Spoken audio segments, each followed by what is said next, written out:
I'm back. Let me get you guys up here so I can read the chat. Um, that's just something that happens. You start messing around with settings and OBS goes, oh yeah, I was using that. Do you mind? I was using that.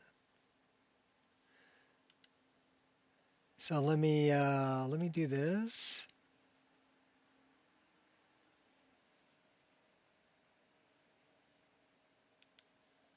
All right. Part 2 should be up. Okay. So we basically turned on. Let me do this again. We're going to go back into the control panel. Okay, so we turned on this manage GPU performance counters for all users. You have to go up here to desktop and then enable it. It says enable developer settings. So you want to turn this on. But the thing that you also want to check out is that it's turned on um, in your BIOS.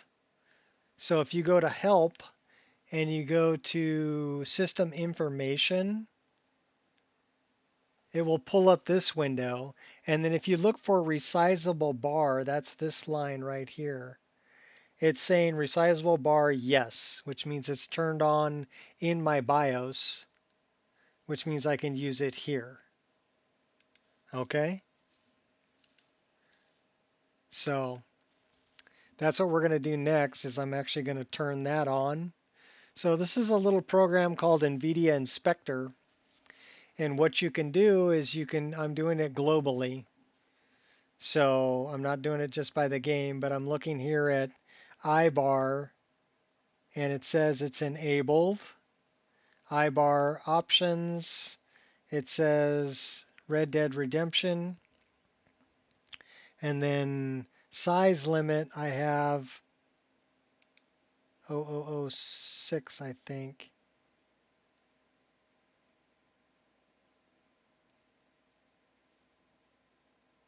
Boy, I can't even read that.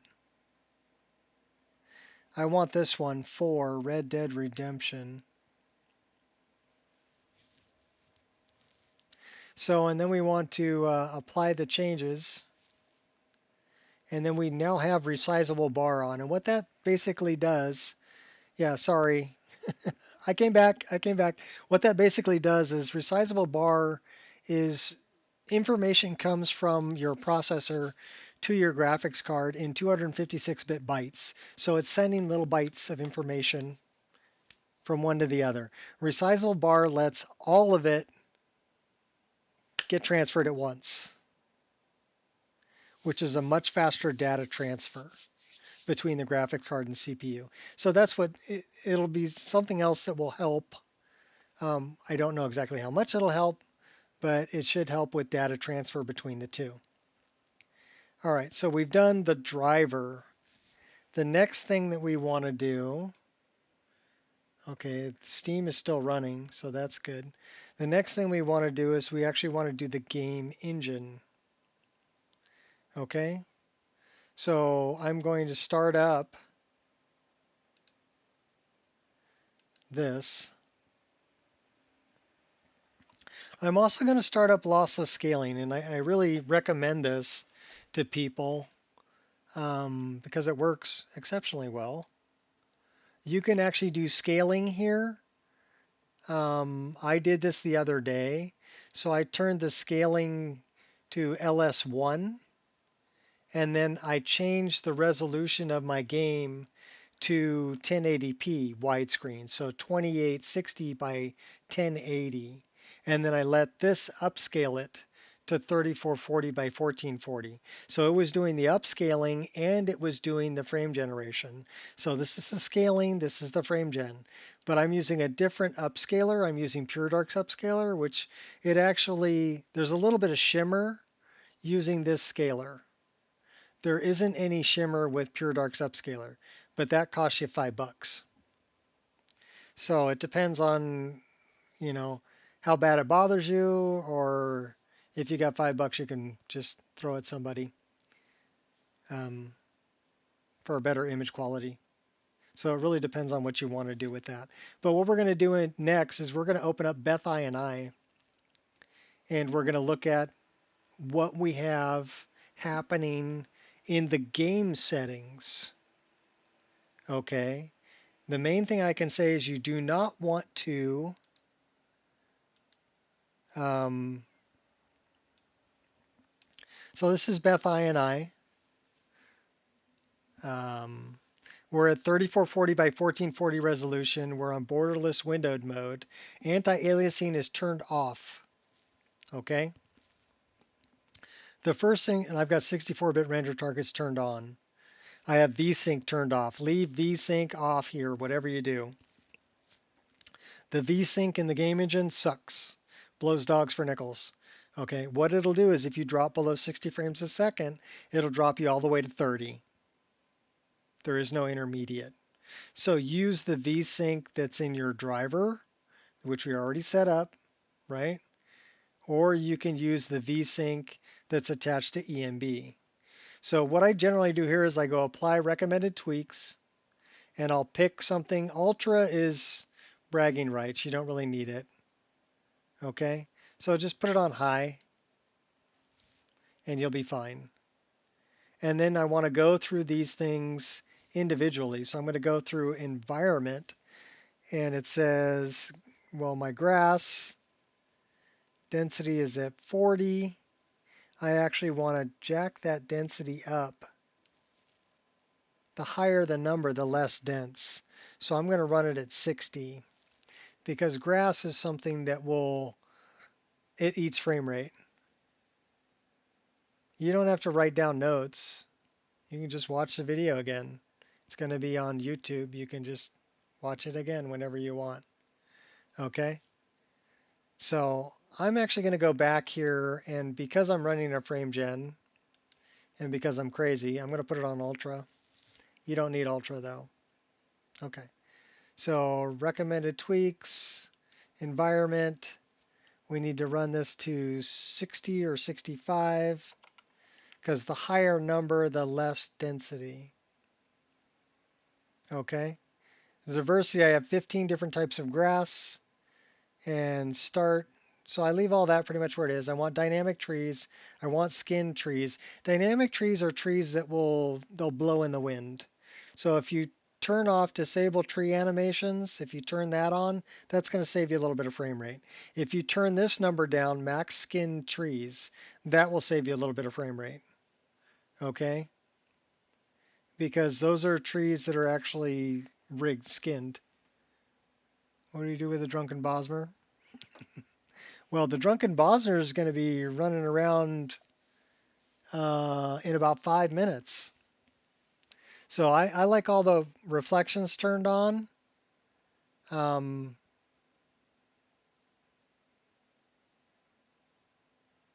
Those are happening in EMB also, but I think they need to be on here too.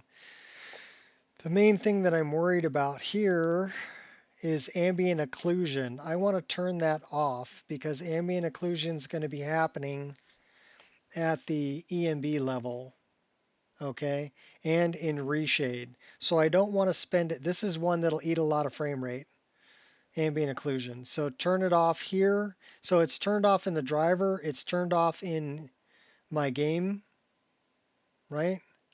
And then here, visuals, decals. I've got 6,000 particles. I turn off lens flare because it looks like crap. I leave the anamorphic lens flare off also. I do like rain occlusion. Screen space reflections I can turn off. Okay, because those are going to be happening in the ENB. And then the view distance, since I use Dynalog, you want to turn tree load distance all the way to 0. What's up, baby? I'm sure that you forgot about barbecuing. Well, I can go barbecue. Let me just finish doing this and then I I'll. just wanted to remind you. Well, thank you for the reminder. You forgot, right? All right. No, I just got into something else. That's fine. All right. Let me go through this so they know how to do their system. I got to get off soon anyway. Shop's going to be streaming, so I've got 3 minutes. So turn the tree LOD distance down to 0. It'll even tell you if you hover over it, it says set the tree load distance set to 0 if using Dynalot Ultra Trees, which I am. So you want to turn that off. And then you actually want to just close this and say, yes, I want to save, yes, I want to quit. And then it'll say, do you want to save it? Make sure it's saving in the correct drive, which it is. This is Z Nico Experience MO2 profile, the Nico Experience, Skyrim INI or Skyrim Press INI, yes, and Skyrim INI, yes. Okay, so now we've done three things. We've done the driver, we've done, well, we've done the driver, we've done the game engine, then we're going to do EMB. So most of the effects are going to be happening either in EMB or in Reshade. And again, you don't want to double up. So I've got ambient occlusion turned off in my driver. I've got it turned off in the game. I'm going to turn it off in EMB, and I'm going to be turning it on in Reshade. So only one thing is doing ambient occlusion. Same thing with anti-aliasing. It's actually happening. I've got a mod, well, DLAA, right, that I'm running. So it doesn't need to happen in EMB. It doesn't need to happen in the driver. It doesn't need to happen at the game level. It's happening at the mod level. So just don't double up. And you'll find if you go through everything and make sure you're not doubling up on effects, especially things like ambient occlusion and shadows and reflections, you're going to gain 15 to 20 frames a second. I didn't think, let's put it this way, when I was on a 1060, I tried running an EMB and my frame rate would drag down to like 15 frames a second. And I'm like, this is unplayable. I can't play it, you know, at 15 frames a second. It's unplayable. So what I found was when I went through all of my settings and I turned off anti-aliasing and ambient occlusion in the driver, and I turned them off at the game level, and I let EMB handle the lion's share of everything, of all the effects, that I gained back 15 frames per second. And so now instead of playing at 15 frames a second on a 1060 with 6 gigabytes worth of VRAM, I'm playing at 30 frames a second to 35 frames a second. That's actually playable. But it took me going through all of the settings and not doubling up. So that's probably the best piece of advice I can tell you. And then if you can get a stable 30 frames a second or better, spend $7, get lossless scaling. Because it's either that or buy a better graphics card and a better computer. If you can't afford a better computer and a better graphics card, afford the $7, get lossless scaling and use frame generation. And then play at 1080p. So play at 1080p, stay on your 1650. Optimize the system enough to get a stable 30 to 35 frames a second, right? And maybe you need to turn some shadows off or whatever to get that. But if you can output that, then get lossless scaling and triple it or quadruple it, and you'll be running at, 120 frames a second or outputting that. So if your screen is only at 60 hertz, you really only need 60 frames a second. It can't display any more than that. And then you don't need to buy new hardware. And all it cost you was a little bit of time and $7. That is my recommendation.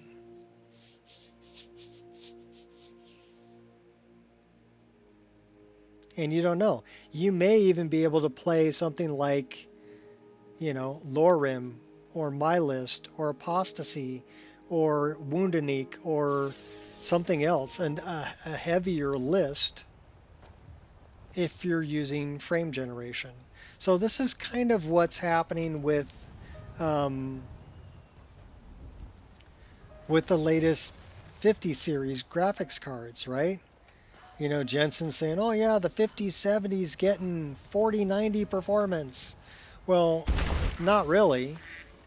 It's outputting that much frame rate because it's using DLSS4, which is a frame generator. So why pay for a graphics card to do the frame generation at the hardware level when you can do it at the software level for $7? You say there are simpletons in this town who have asked you to play matchmaker. Kill the woman and show the men the consequences of... Kill the woman? Oh my gosh. He wants me to kill Camilla Valerius. I'm not going to do that. Okay, Come on in. We we're got gonna warm drop off food, warm Esbern, drinks, and then we're and going warm to beds. call it a day. And yes, I need to barbecue, which is going to take me. It's got to cook for. Seems they even let in the What dogs. I do about an hour. It's I'm doing ball tip. What is it? Where's Esbern?